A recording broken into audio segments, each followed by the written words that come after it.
গুৱাহাটীৰ মালিগাঁৱত অনুষ্ঠিত ৰাষ্ট্ৰীয় পৰ্যায়ৰ প্ৰাইজমণি বাস্কেটবল প্ৰতিযোগিতা। সমগ্ৰ দেশৰে 108টা দলৰ অংশগ্ৰহণ। আজিৰে পৰা গুৱাহাটীৰ মালিগাঁৱত অনুষ্ঠিত হৈছে ৰাষ্ট্ৰীয় পৰ্যায়ৰ বাস্কেটবল প্ৰতিযোগিতা। আজিৰে পৰা 8 জুনলৈ মালিগাঁও উত্তৰ পূব সীমান্ত ৰেলৱে ষ্টেডিয়ামত BFII NBL 3x3 ছেছন 1 নামৰ ৰাষ্ট্ৰীয় পৰ্যায়ৰ বাস্কেটবল প্ৰতিযোগিতা এখনি আৰম্ভ হয়।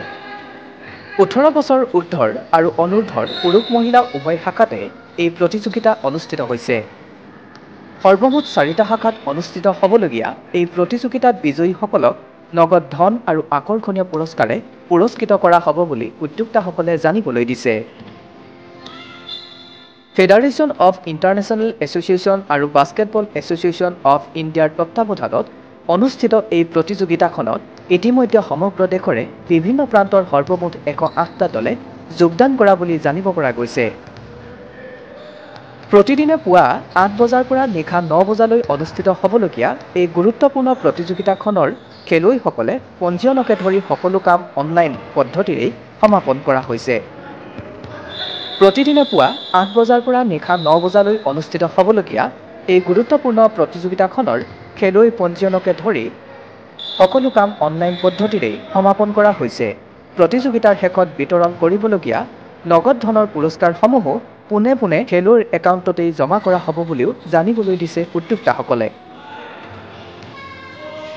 প্ৰতিযোগিতাখনৰ অন্যতম উদ্যোক্তা তথা বাস্কেটবল ফেডাৰেশ্যন অৱ ইণ্ডিয়াই মহানগৰ সমন্বয়ক হিচাপে নিযুক্তি দিয়া দিলীপ হাজৰিকাই এনেহেন এখন গুৰুত্বপূৰ্ণ খেল অসমত অনুষ্ঠিত কৰিবলৈ দিয়াৰ বাবে তেওঁ অল ইণ্ডিয়া বাস্কেটবল ফেডাৰেশ্যনক ধন্যবাদ জনোৱাৰ লগতে এই প্ৰতিযোগিতাই অসমত এক ক্ৰীড়াৰ বাতাবৰণ সৃষ্টিত অৰিহণা যোগাব বুলিও উল্লেখ কৰে। টুৰ্ণামেণ্ট দিছে 3x3 first season 1 first season 1 হিচাপে দিছে। এইখন ফিবা ফেডাৰেশ্যন ইণ্টাৰনেশ্যনেল দিছে BFI আমাক দিছে এখন টুৰ্ণামেণ্ট কাৰণে। এইখন বৰ্তমান অল অভাৰ ইণ্ডিয়াত চলি আছে আৰু ইয়াৰ ফাইনেলটো 28 তাৰিখ হ'ব বেংগলোৰত। যেনেকৈ আমাৰ এটা যোন জিকিছে ফাৰ্ষ্ট ছেকেণ্ড যোন দুটা টিম হ'ব তেওঁলোকে তাত মেগা ফাইনেলো খেলিব পাৰিব। এনেকৈ আজি ডেটত অসমত হৈ আছে গুৱাহাটী চিটিত, তাৰপিছত আপোনাৰ ইন্দোৰত হৈ আছে আৰু কাংৰা, এই 3 জেগাত সমানে চলি আছে। এনেকৈ বহুত ৰিজনত হৈ আছে। তাৰপৰা দুটা টিম উইনাৰ চানাৰ মেগা ইভেণ্টটো হ'ব বেংগলোৰত 28 তাৰিখৰ পৰা। আমাৰ এই টুৰ্ণামেণ্টখন পাই আমি যথেষ্টখিনি আনন্দিত। আমাৰ এটা স্ক'প দিছে য'ত আমাৰ বাস্কেটবল প্লেয়াৰে ইয়াতে খেলি কিনে প্ৰোৎসাহিত হ'ব। খেলা চিজন পোৱা নাছিলে অসমত।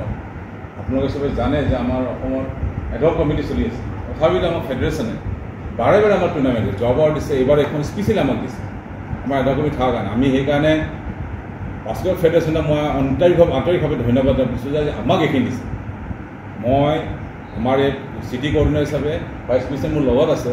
মই গৌমিৰা ছাৰ আৰু চন্দগী ছাৰক মই মোৰ অসমৰ পিনৰ পৰা আন্তৰিক ধন্যবাদ দিছোঁ যে এই টুৰ্ণামেণ্টখন আমাক দিয়াৰ কাৰণে।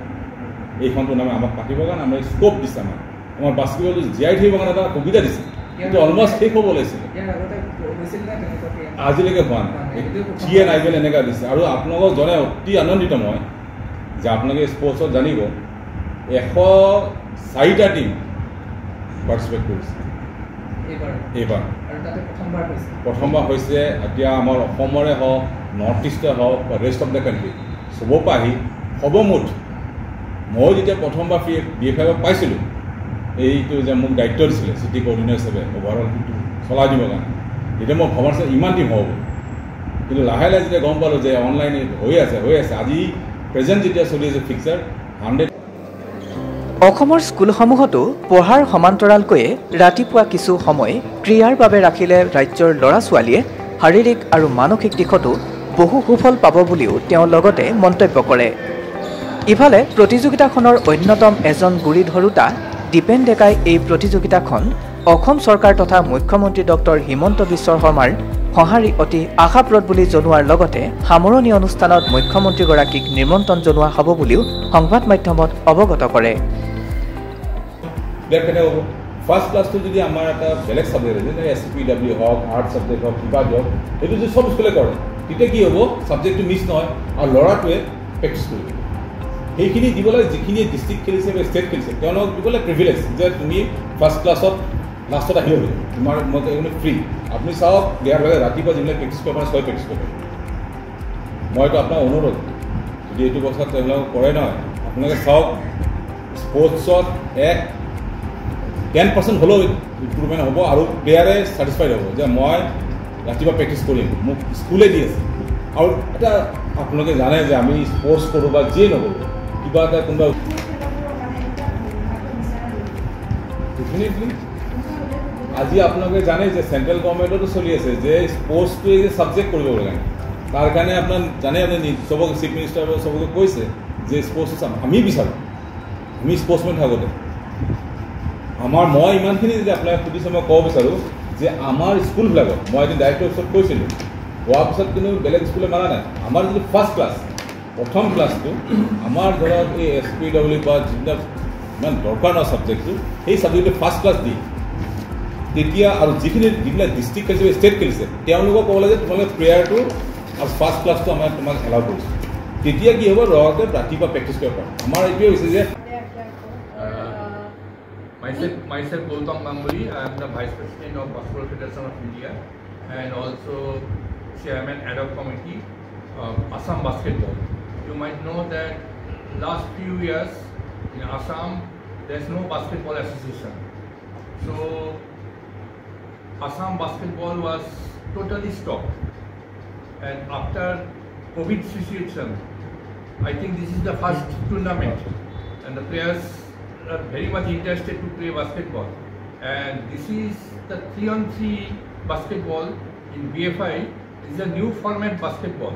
It has been newly introduced and is also উল্লেখযোগ্য যে প্ৰতিযোগিতাখন ইনডোৰ আৰু আউটডোৰ দুয়োখন কোৰ্টতেই অনুষ্ঠিত কৰা হৈছে